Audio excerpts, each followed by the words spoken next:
नमस्कार, राम राम। स्वागत है आप सभी भाई बंधुओं का एनएस शिक्षा में। एक बेहतरीन हिंदी का शानदार प्रैक्टिस सेट है, आपके स्क्रीन पे होने वाला है और बताएँगे कि कमेंट में क्लास आप सभी साथियों को कैसी लगी। वाक़ई में साथी एक शानदार प्रैक्टिस सेट होने वाला है, जैसा आपने उम्मीद किया, जैसा आपने थंबनेल में देखा है, वाक़ई में व ऐसा होने वाला है।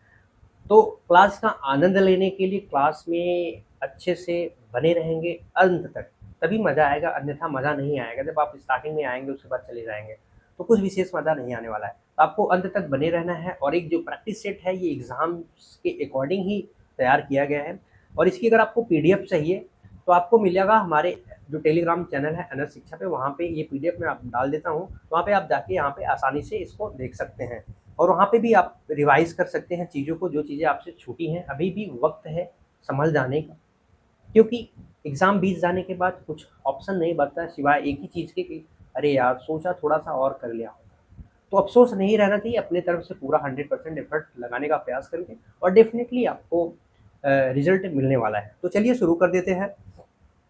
बिना देरी किए हुए आपकी स्क्रीन पे है, यहाँ पे सबसे जो पहला यहाँ पे स्क्रीन पे आने वाला है, वो साथी क्या होगा, पद्यांश गद्यांश सॉरी क्या होगा, गद्यांश। तो हम गद्यांश को रीड करेंगे और उसके बाद हम बैक टू बैक प्रैक्टिस करेंगे क्वेश्चंस की, जो इससे रिलेटेड क्वेश्चन पूछे गए हैं। तो इसमें दिया गया है कि मानव इतिहास गवाह है कि जो वैचारिक संकीर्णता ने हमेशा क्रांतियों के उद्भव को जन्म दिया है। जब रूढ़ियाँ परंपराओं का स्थान लेती हैं, तब समाज का बौद्धिक ह्रास निश्चित हो जाता है। विचार चेतना का वह सातत्य है जो जड़ता को भंग करता है। आज के उपभोक्तावादी युग में अस्मिता का अर्थ क्या है? अस्मिता का अर्थ है बाह्य वातावरण तक सीमित हो गया है, बाह्य वातावरण तक सीमित हो गया है। यांत्रिकता ने मनुष्य को की संवेदनात्मक तरलता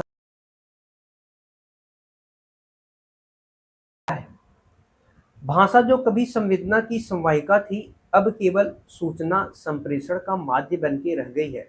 साहित्य विमर्शों में भी अब रस निष्पत्ति स्थान का यांत्रिक विखंडनवाद का बोलबाला है। इस वैचारिक मरुभूमि में जीवरस का पुनर्संचार केवल वही वाङ्मय कर सकता है जो लोकमंगल की भावना से अनुप्राणित है। अब चलते हैं, क्वेश्चन क्या है, क्वेश्चन सिस्टम समझ लेते हैं थोड़ा सा। यहाँ पे दिया हुआ है कि जो गद्यांश है इसके अनुसार वैचारिक संकीर्णता है, इसका क्या परिणाम है?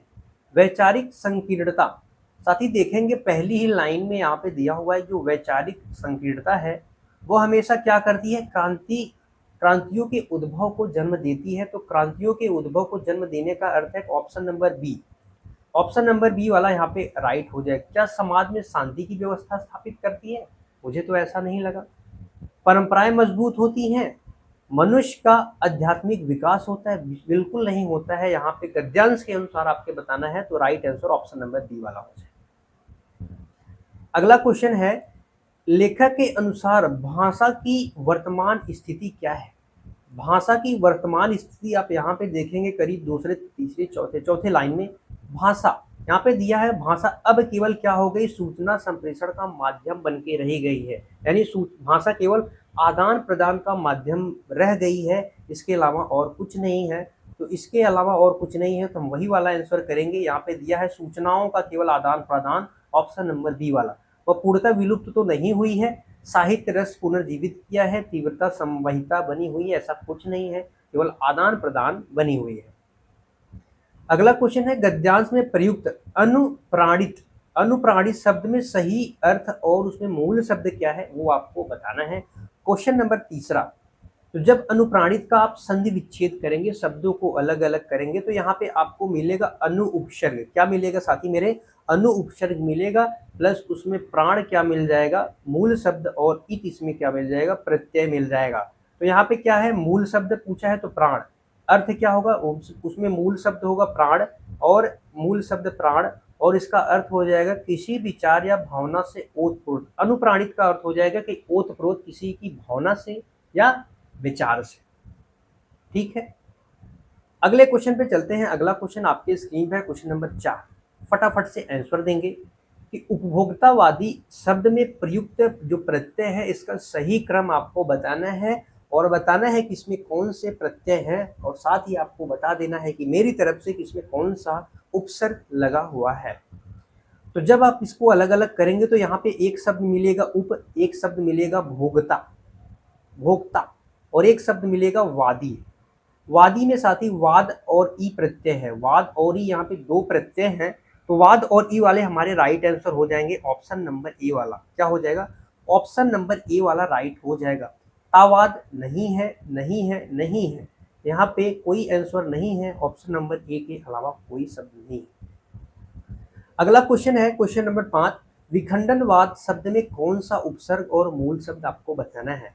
जब आप इन शब्दों को अलग अलग करेंगे तो क्या बनेगा? वि धन खंड, वि धन खंडन धन वाद, वि धन खंडन धन वाद बनेगा। तो यहाँ पे वि उपसर्ग होगा और खंडन मूल शब्द हो जाएगा। ऑप्शन नंबर ए वाला हमारा 100% करेक्ट आंसर हो जाएगा। क्या आपको सारी चीजें समझ में आ रही है? पल्ले चीजें पढ़ रही हैं तो एक बार सेशन को लाइक कर देंगे। अगले पे चलते हैं। अगला हमारे सामने है पद्यांश। पद्यांश है, मैं तो सोच रहा हूँ पद्यांश को पढ़ो ही ना, आप स्क्रीनशॉट ले लेंगे, आप एक बार पढ़ लेंगे, क्योंकि पढ़ने में क्यों टाइम वेस्ट करो, धड़ाधड़ हम क्वेश्चन की प्रैक्टिस करेंगे केवल। यहाँ पे दिया हुआ है कि अरूढ़ाभास, थोड़ा सा ऊपर स्क्रॉल करते हैं, क्या दिया हुआ है साथी? अरूढ़ाभास। अरूढ़ाभास शब्द में सही संधि विच्छेद क्या होगा और इसमें कौन सी संधि होगी? सबसे आसान, बहुत सरल है। जब आप अलग अलग करेंगे तो क्या हो जाएगा? अरूढ़ धन आभा, अरूढ़ धन आभ हो जाएगा, आभा नहीं होगा, आभ होगा। तो कौन सी संधि हो जाएगी? दीर्घ संधि हो जाएगी। ड में अ की ध्वनि, आ में आभास में आ की ध्वनि, आ मिलेगा तो आ बन जाएगा। दीर्घ संधि का यही नियम है। वृद्धि संधि का ऐसा कुछ नियम और गुण विसर्ग का ऐसा कुछ नियम नहीं है। अगला क्वेश्चन है क्वेश्चन नंबर 7 आपके स्क्रीन पे। कंटका कीड़, कंटका कीड़ शब्द का सही विग्रह करें और बताएं साथी उसमें कौन सा समास है। कंटका कीड़ यानी कंटक, एक होता है कंटक और अकीड़ होता है। जब शब्द को अलग करेंगे तो कंटक हो जाएगा और अकीड़ हो जाएगा। अकीड़ का अर्थ हो जाएगा युक्त। किसी चीज में साथी क्या होता है? युक्त या घिरा हुआ। तो ऑप्शन नंबर बी में देखेंगे युक्त तो ऐसा ही दिया है, कंटकों से कीड़ होता है, कंटकों में नहीं होता है, कंटकों में थोड़ी ना चला जाएगा, से होता है, कांटों से घिरा होगा न कि कंटकों में घिरा होगा।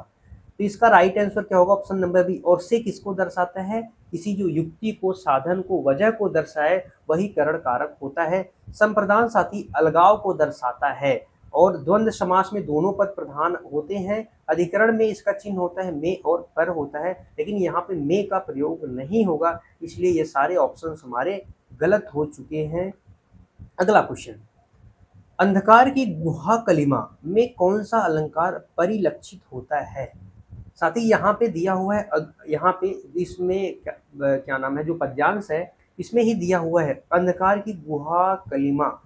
तो ये साथी बताना है कि ये कौन सा अलंकार है। तो अंधकार को सीधा गुहा यानी गुफा, गुफा की जो कालिमा होती है, गुफा की जो कालिमा होती है उससे यहाँ पे आपको संबंध बताया गया है। गुफा की जो कालिमा होती है, अंधकार को सीधा गुफा की कालिमा की। यहाँ पे देखेंगे कि जो शब्द है ये क्या दर्शा रहा है? एक में संबंध दर्शा रहा है। यहाँ पे रूपक अलंकार हो जाएगा। कौन सा अलंकार हो जाएगा? रूपक अलंकार। पहचान के लिए आप याद रखेंगे बीच में योजक चिन्ह का प्रयोग होगा और क्या होगा? अभेद रहित आरोप। किसी को, जैसे चंद्र को सीधा खिलौना, चंद्र खिलौना चाहिए, चरण को कमल बना दिया गया। यहाँ पे गुहा कालिमा को सीधा क्या बना दिया गया? अंधकार बना दिया गया। क्या बना दिया गया? अंधकार। मानवीकरण अलंकार क्या होता है? प्रकृति का मानवों से कुछ तुलना हो जाएगा, प्रकृति की कुछ ऐसी चीजें होगी मिला जुला के मानव से तुलना कर दी जाएंगी। उपमा अलंकार में आप याद रखिएगा इसमें सा सी सम, सा सी सम सरिस, ये सब वाचक शब्द है, इनका प्रयोग निश्चित ही होगा। इसका प्रयोग क्या होगा? निश्चित ही होगा उपमा अलंकार में। उपमेय और उपमान की तुलना की जाएगी। श्लेष अलंकार में एक शब्द के अनेक अर्थ चिपके होते हैं, जैसे पानी वाला एग्जांपल आप ले लो, वही होते हैं श्लेष अलंकार। अगला क्वेश्चन, क्वेश्चन नंबर 9 आपके स्क्रीन पर है। नभ, नभ का निम्नलिखित में से कौन सा पर्यायवाची साथी नहीं पूछा है। आपको क्वेश्चन को अच्छे से एकदम बढ़िया तरीके से रीड करना है। तो यहाँ पे व्योम, अंबर, अंतरिक्ष, ये सभी क्या है? पर्यायवाची हैं, लेकिन इसका जो राइट आंसर हो जाएगा ऑप्शन नंबर डी। पुंडरीक साथी किसको कहते हैं? कमल को कहते हैं। कमल को जलज कहते हैं, राजीव कहते हैं, अरविंद कहते हैं, जलज हो गया, नीरज हो गया, ये सब अंबुज हो गया, ये सब कमल के तो पर्यायवाची हैं। तो ये सब पर्यायवाची को आपको अच्छे से पढ़ के जाना है, आपके एग्जाम में जरूर आने वाले हैं। अगला क्वेश्चन है क्वेश्चन नंबर 10। भाल शब्द का अर्थ काव्य के अनुसार बताना है। तो काव्य के अनुसार बताना है तो हमें काव्य पे चलना पड़ेगा। किस पे चलना पड़ेगा? पद्य पे चलना पड़ेगा। यहाँ पे देखेंगे, जब देखेंगे काव्य कहाँ पे है, हमें किसका अर्थ बताना है? भाल का। तो यहाँ पे देखेंगे, उठो की नभ में नव राग रजित रंजित अरुणाभ किरणों का शंखनाद हो रहा, नियति के भाल पर जो लिखा श्रम विहीन। नियति के भाग यानी जो एक प्रकार से ललाट, यहाँ पे भाग का अर्थ क्या हो जाएगा साथी? ललाट से हो जाएगा, मत से हो जाएगा। पे जो लिखा है श्रम विहीन, उसे पूछने का काल आ गया है। उसे पूछने का काल आ गया है। तो सिंपल सी चीज है, हमें अर्थ नहीं जानना है, हमें जानना है कि भाल का अर्थ यहाँ पे क्या होगा? नसीब यानी मस्तक या ललाट से है। आप पे जहाँ पे ये जो चीजें लिखा होगा वही चीज है यहाँ पे भाल का अर्थ होगा। ठीक है, आसान था। अगला क्वेश्चन आपके स्क्रीन पे है कि उच्छ्वास, उच्छ्वास शब्द का संधि विच्छेद और साथ ही बताना है इसमें कौन सी संधि होगी, कौन सी संधि होगी, ये भी आपको बताना है। जब आप इसको अलग अलग करेंगे तो इसमें व्यंजन संधि का एक रूल है, त के बाद क्या आ जाए? त के बाद साथी आ जाए श आ जाए। त के बाद श आ जाए तो तक इसमें परिवर्तित होता है आधे च में, स किसमें परिवर्तित होता है? छ में परिवर्तित हो जाता है। और यह व्यंजन संधि का रूल है, तो इसका हो जाएगा उत्धन श्वास। उत्धन श्वास इसका राइट आंसर हो जाएगा, ऑप्शन नंबर ए वाला। व्यंजन संधि का रूल 10-12 रूल हैं, आप अच्छे से पढ़ लेंगे, डेफिनेटली आप एक भी क्वेश्चन व्यंजन संधि के गलत नहीं करेंगे। आप चाहे तो हमारी प्लेलिस्ट पड़ी हुई है, आप वहाँ पे भी जाके पढ़ सकते हैं। वह आया हो, यह वाक्य किस काल के भेद के अंतर्गत आया आता है? वह आया हो, क्या वो सामान्य वर्तमान काल है? वह आता है, अगर ऐसा वाक्य होता वह आता है, तो क्या हो जाता साथी? सामान्य वर्तमान काल हो जाता। संदिग्ध भूतकाल, वह आता होगा, कार्य बीते समय में और संदेह हो, बीते समय में होने का और समय क्या हो? संदेह हो, तो वहां पे जैसे होता वह आता होगा, वह आता होगा, होगा, होगी, होंगी, ये सब क्या है? संदिग्ध भूतकाल की पहचान है। संभव्य वर्तमान काल इसका राइट आंसर हो जाएगा। क्रिया पहले क्या हो? वर्तमान समय में हो, और वो भी क्या हो? संभावना हो। आप यहाँ पे संभावना दर्शा रहे हैं कि वह आया हो, वह आया हो। आपको क्लियर नहीं है लेकिन एक संभावना आप दर्शा रहे हैं। आसन्न भूतकाल साथी जैसे क्रिया अभी अभी समाप्त हो जाए, क्रिया जो अभी अभी समाप्त हो जाए, जैसे वह आया है, वह आया है यानी क्रिया अभी अभी जस्ट समाप्त हुआ है, तो वहां पे आसन्न भूतकाल होता है। ये आपको थोड़ा सा ध्यान में रखना पड़ेगा। अगला क्वेश्चन, निम्न में से आपको बताना है अघोष और महाप्राण वर्ण कौन कौन सा है? चारों ऑप्शंस देखेंगे, फटाफट से आंसर अपने माइंड में सोच लेंगे क्या होगा इसका राइट आंसर। तो सबसे पहले हम जानेंगे अघोष। स्वर तंत्रियों के आधार पर दो विभाजन हुए हैं वर्णों के, एक अघोष और एक सघोष। अघोष में साथी पहला वर्ण और दूसरा वर्ण आता है, उसके अलावा कौन से वर्ण आते हैं? श श श आता है। कौन सा आता है? उसके अलावा कौन सा आता है? श श श आता है। महाप्राण के अंतर्गत दूसरा और चौथा वर्ण आता है, सभी वर्गीय व्यंजन के दूसरे और चौथे व्यंजन, प्लस ऊष् व्यंजन इसमें भी आता है। ऊष् व्यंजन शख है, श है, सब इसमें आ जाता है, श श श है, सब आ जाता है। यहाँ पे अल्प प्राण दूसरा चाहिए तो ये पहला दिया है, और ये तीसरा दे रखा है तो महाप्राण तीसरा होता नहीं। ये चौथा दे रखा है, ये वाला तीसरा दे रखा है तो ये भी नहीं होगा। यहाँ पे देखेंगे तो ख और झ दूसरा और चौथा दिया है, तो यही वाला हमारा राइट आंसर हो जाएगा। ये भी नहीं होगा, ये भी नहीं, क्योंकि द तीसरा वर्ण है। द क्या है? तीसरा वर्ण है। पहला ख अघोष हो जाएगा, और छह वाला ये क्या हो जाएगा? महाप्राण हो जाएगा। क्या हो जाएगा? महाप्राण हो जाएगा। अगला क्वेश्चन, क्वेश्चन नंबर 14। धनुष्टंकार शब्द में कौन सी संधि प्रयुक्त हुई है? स्वर संधि, विसर्ग संधि, व्यंजन संधि या प्रकृति भाव संधि? प्रकृति भाव संधि। धनुष्टंकार को जब साथी आप अलग अलग करेंगे तो क्या हो जाएगा? धनुधन टंकार, धनुधन टंकार। यहाँ पे विसर्ग के बाद ट आ गया तो विसर्ग किसमें परिवर्तित हो जाएगा? श में परिवर्तित हो जाएगा। किसमें परिवर्तित होगा? श में परिवर्तित हो जाएगा।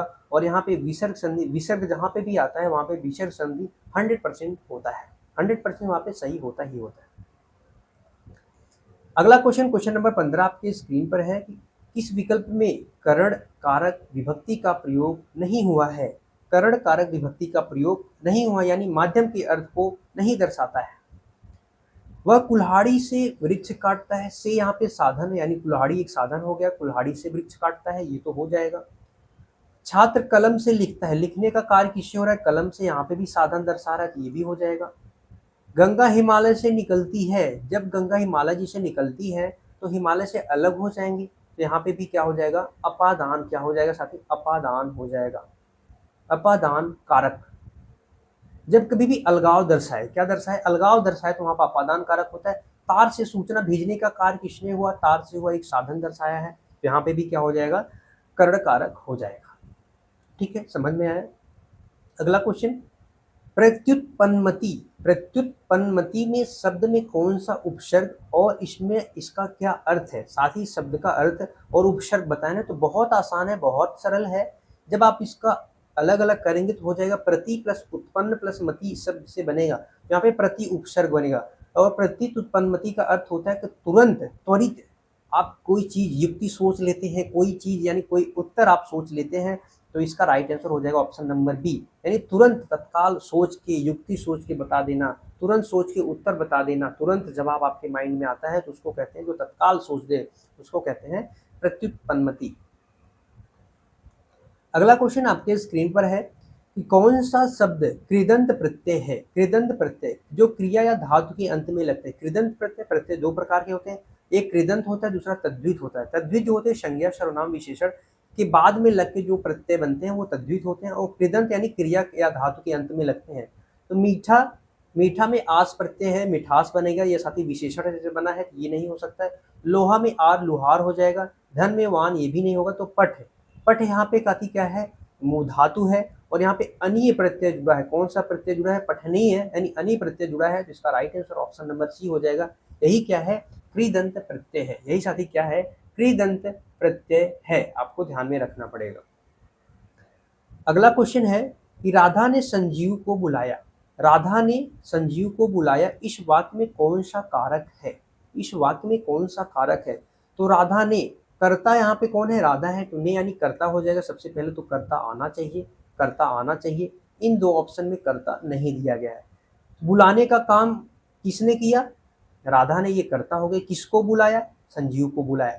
तो यहाँ पे प्रभाव, क्रिया का प्रभाव किस पे पड़ा है, संजीव पे पड़ा है, यानी बुलाया, किसको बुलाया, संजीव को। यहाँ पे को कर्म कारक हो जाएगा, option number A.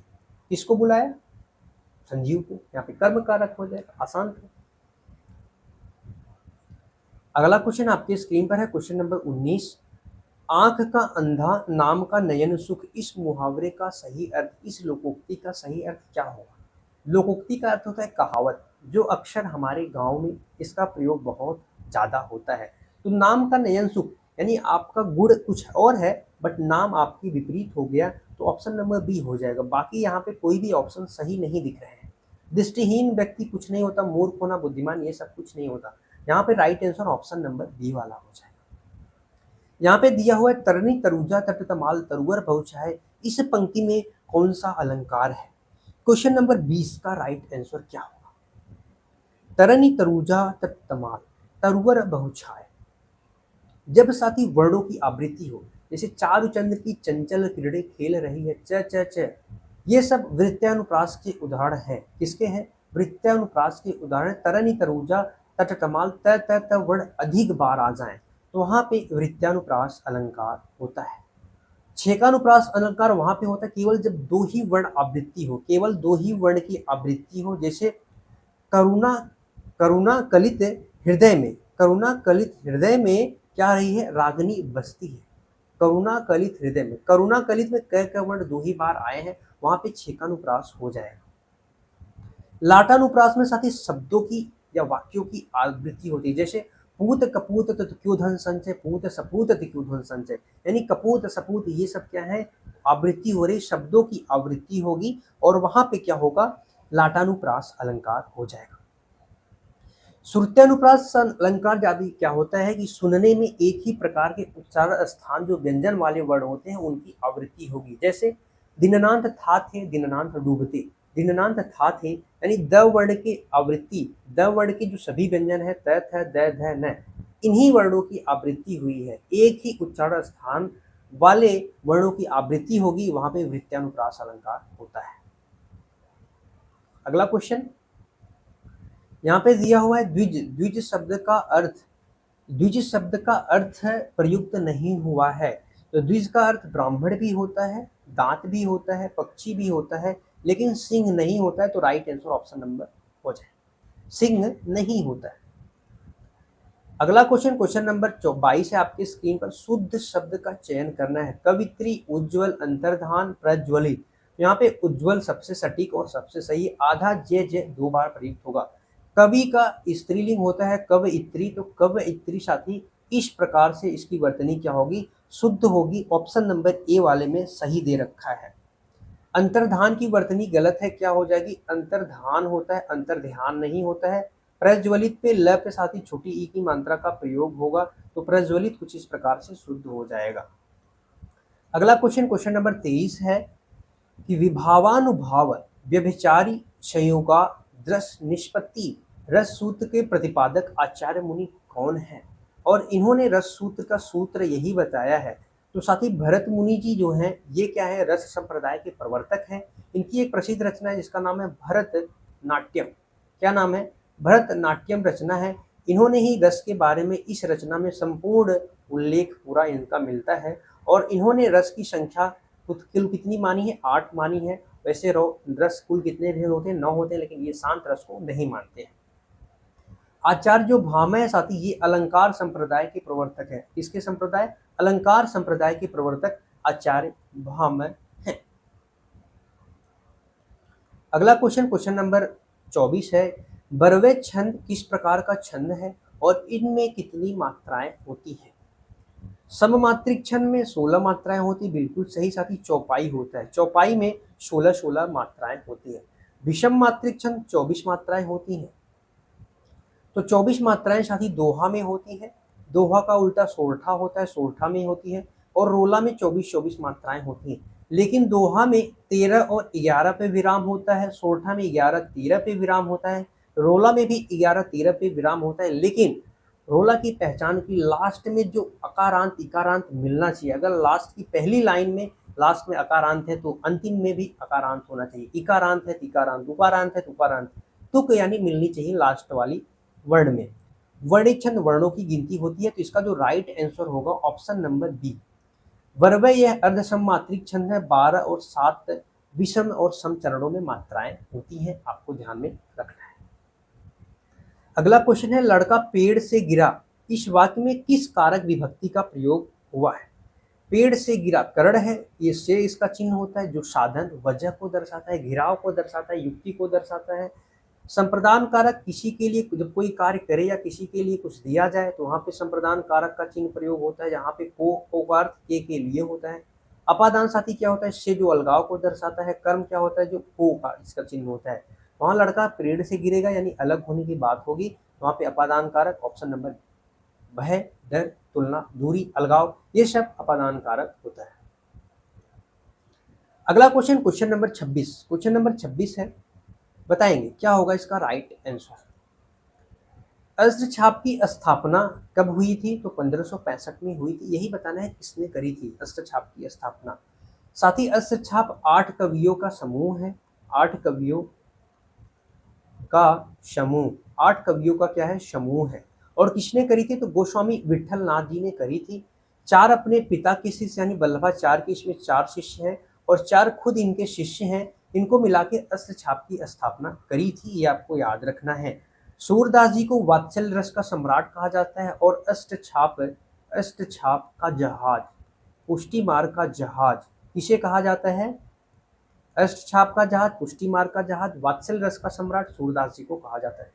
Kumbhan Das ji की बात करें साथ ही, ये अस्त्र छाप कवियों में सबसे वरिष्ठ कवि कौन माने जाते हैं, कुंभन दास।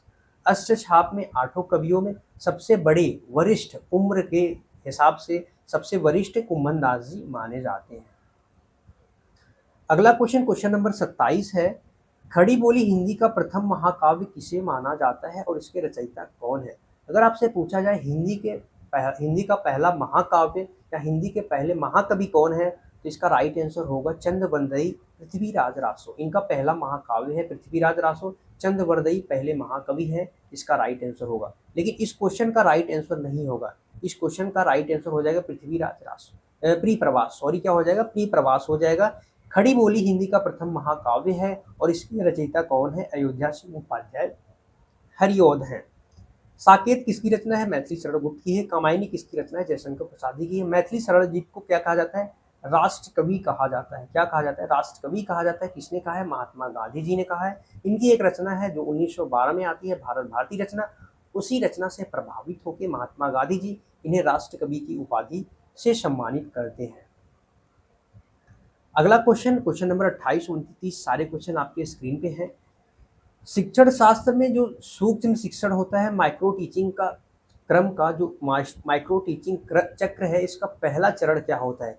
माइक्रो टीचिंग का सबसे पहला चरण है साथी योजना बनाना, यानी जब तक आप प्लानिंग नहीं करेंगे, पाठ्य योजना नहीं बनाएंगे, तब तक आप माइक्रो टीचिंग नहीं कर सकते। सूक्ष्म शिक्षण सभी बीएड और बीटीसी वाले जो शिक्षार्थी होंगे वो जरूर इस चीज़ को करे होंगे।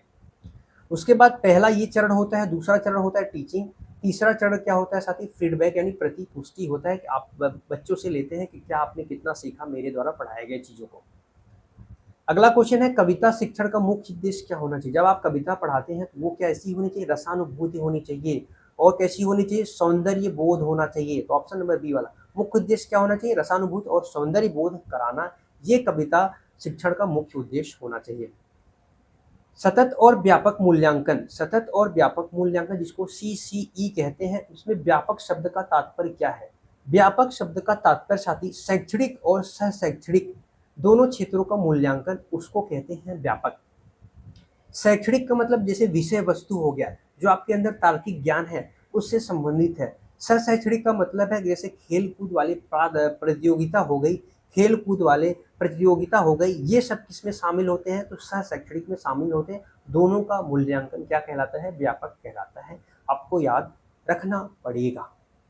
अगर आप साथी बताएंगे, अगर आप इसकी पहले तो PDF अगर आप चाहते हैं तो हमारे NS शिक्षा टेलीग्राम चैनल ज्वाइन करें। हमारा NS शिक्षा क्या है, टेलीग्राम चैनल, टेलीग्राम चैनल आप ज्वाइन करें। NS शिक्षा सर्च करेंगे वहाँ पे आ जाएगा, वहाँ पे 4-5 लोग ज्वाइन हुए हैं, तो आप भी ज्वाइन कर सकते हैं। और वहाँ पे ये PDF मैं आपको शेयर कर दूंगा, और आप बताएंगे 30 में से आपका कितना स्कोर बना, और छोटा सा कमेंट करेंगे क्लास आप सभी साथियों को कैसी लगी है। फिर मिलेंगे, ऐसे क्लास आपके लिए लाते रहेंगे जब तक आपका एग्जाम नहीं होता है। फिर मिलेंगे अगली क्लास में, तब तक के लिए bye bye. Thank you so much, खुश रहिए, मस्त रहिए, पढ़ते रहिए। जय हिंद प्यारे भाई।